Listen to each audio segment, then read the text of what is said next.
என் கூடவே இரும்.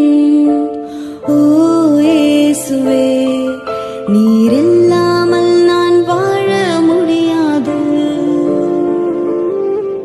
என் பக்கத்திலே